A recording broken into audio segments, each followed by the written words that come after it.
Waktu itu keluarga aku ini tuh sempat pernah dapat gangguan dari rumah kosong yang dia itu tempatnya nggak jauh dari rumah aku. Jadi kayak ini rumah kosongnya, rumah tetangga, baru rumah aku. Jadi rumah aku ini tuh nggak bersentuhan langsung sama si rumah kosong gitu maksudnya. Dan itu tuh rumahnya udah lama banget. Jadi agak mencurigakan menurut warga semenjak kejadian penghuni sebelumnya ini tuh meninggal secara tidak wajar. Mulailah banyak desas-desus kalau rumah ini tuh agak gimana ya, ya namanya juga penghuninya meninggal secara tidak wajar, jadi kata warga ada beberapa aktivitas yang menurut mereka itu mencurigakan banget deh gitu. Padahal ya rumah ini tuh bagus, luas, halamannya juga bisa dibilang lebih luas daripada rumah-rumah yang ada di sini. Cuman karena mungkin udah nggak ada yang ngurus, ini tuh rumah jadi jelek banget, kayak udah mau hampir ambruk. Beberapa bagian udah ditutupin sama ilalang dan hampir bener-bener ganggu banget deh pemandangannya. Udah mah gelap gitu kan, terus rumahnya juga mau hancur, ilalang tinggi. Siapa coba yang nggak takut? Dan orang-orang juga pada nggak berani sih kalau lewat daerah situ, apalagi perumahan aku ini tuh agak ujung, jadi mungkin nggak terlalu sering dilewati sama warga. Anyway, aku ini tuh tinggal di daerah yang lumayan padat penduduk, tapi bukan yang padat kayak saling bertepatan gitu.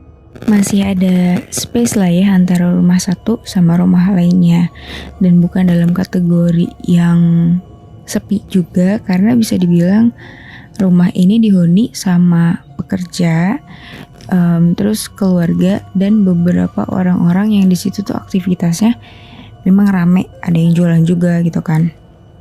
Balik lagi ke topik soal rumah kosong tadi, sebenarnya warga dan RT ini tuh nggak berani megang karena pemilik rumah yang asli ini tuh nggak pernah datang atau konfirmasi. Jadi waktu itu karena emang dirasa rumah ini tuh mengganggu, pihak RT itu pernah menghubungin keluarga yang punya rumah. Karena kan kata RT sebelumnya ini tuh dihuni sama salah satu keluarga. Karena meninggal secara tidak wajar, otomatis pihak keluarga lah yang harus dihubungin gitu, kayak sanak saudaranya deh gitu. Cuman gak pada mau dateng, udah ditunggu bertahun-tahun gak ada yang mau konfirmasi, dan RT sama warga juga bingung ini mau digimanain gitu rumah. Kalau misalkan kita tindak lanjut mau dirobohin atau diratain sama tanah, kita juga gak berani karena takutnya yang punya tanah gak setuju gitu kan. Akhirnya ya udahlah, dibiarin terbengkalai sampai kondisinya kayak gitu, dan nunggu orang yang punya hak itu konfirmasi atas tanah tersebut.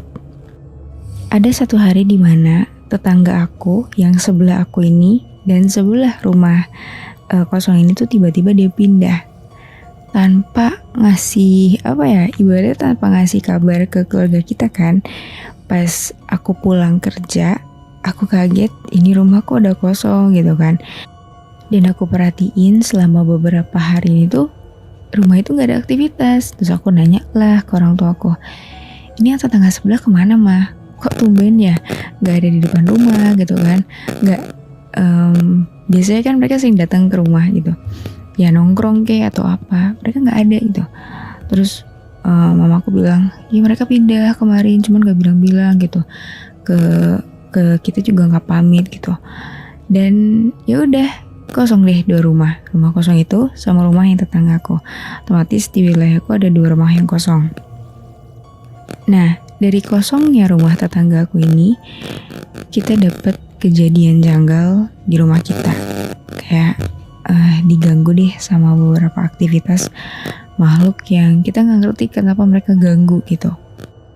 Jadi setelah habis Isya itu, pertamanya kita notice itu tuh selalu ada suara, awalnya sih ya kayak suara pagar kebuka sendiri yang kita kira itu tuh angin.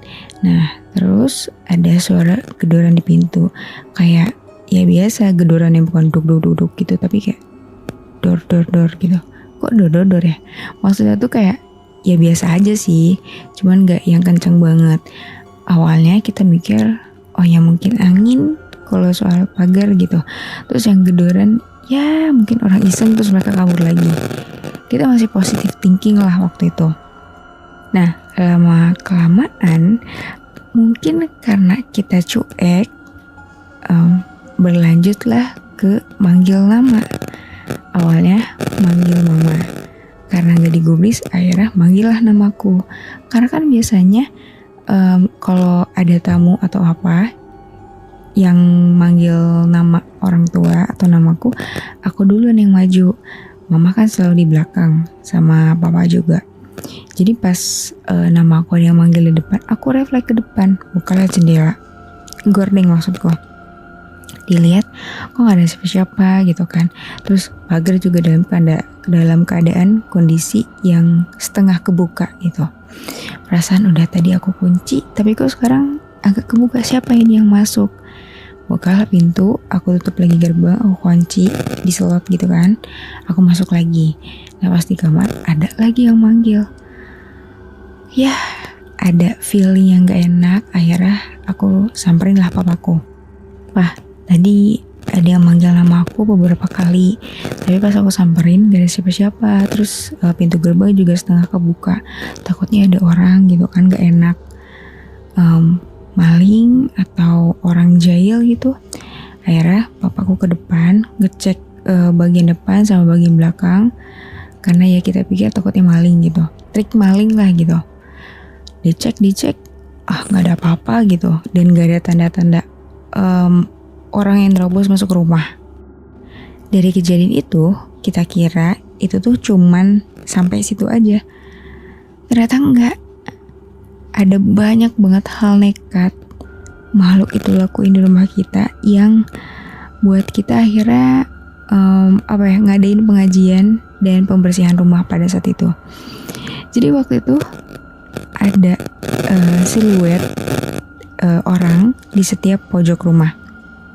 Dan aku sama orang tua aku tuh ngira masing-masing kayak saling nuduh gitu, tau gak sih? Aku kira itu mama, aku kira itu papa. Terus orang tua aku juga mikir, loh mama kira itu kamu gitu. Padahal gak sama sekali. Jadi siluetnya itu tuh orang selalu ada di pojok rumah, dan itu tuh selalu madep ke tembok. Tau gak sih, madep ke tembok. Dan ada suara air di kamar mandi. Terus aktivitas yang biasa orang tua aku lakuin itu tuh ada di setiap jam 2 malam atau jam 3 malam. Aku selalu notice itu karena aku selalu kebangun di jam itu juga. Risih banget gitu, ada suara air, orang mandi, mondar mandir, terus beberapa barang kesenggol dan jatuh. Itu kan ganggu banget gitu. Dan ketika bangun, aku itu selalu ngelihat ke bagian atas lemari atau pojok kamar di belakang pintu. Itu kan agak numpuk ya baju-baju yang masih bisa dipakai. Jadi aku selalu notice ke situ. Tapi emang gak ada siapa-siapa. Sampai suatu malam aku itu kebangun di pokoknya sekitar jam 2-an deh waktu itu. Dan hal pertama yang aku notice itu selalu di atas lemari. Gak tau kenapa ya, kalau misalkan kebangun malam itu tuh kayak langsung tertuju ke spot itu, tau gak sih? Yang pokoknya itu deh yang selalu aku tujuin gitu di mata aku. Pas aku lihat atas lemari, itu tuh ada buntalan putih yang agak gede di situ. Dan aku tuh nggak pikir panjang karena aku juga masih ngantuk. Akhirnya yaudahlah aku tidur lagi, nggak aku gubris gitu kan. Nah pas paginya aku bangun lagi sekitar jam 5:30 gitu. Aku bangun dalam keadaan juga masih ngantuk gitu. Aku lihatlah ke atas lemari, selalu spot itu yang aku notice. Pas aku lihat, lemari aku tuh atasnya kosong sebenarnya, nggak ada apa-apa. Aku langsung nyeletuk. Terus pas malam bangun, ada buntelan putih itu apa. Padahal lemariku tuh sebenarnya kosong atasnya.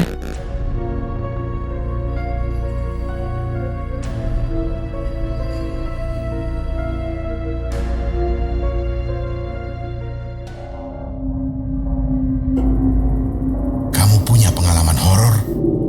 Kirim ceritamu ke podcast.ceritahoror@gmail.com.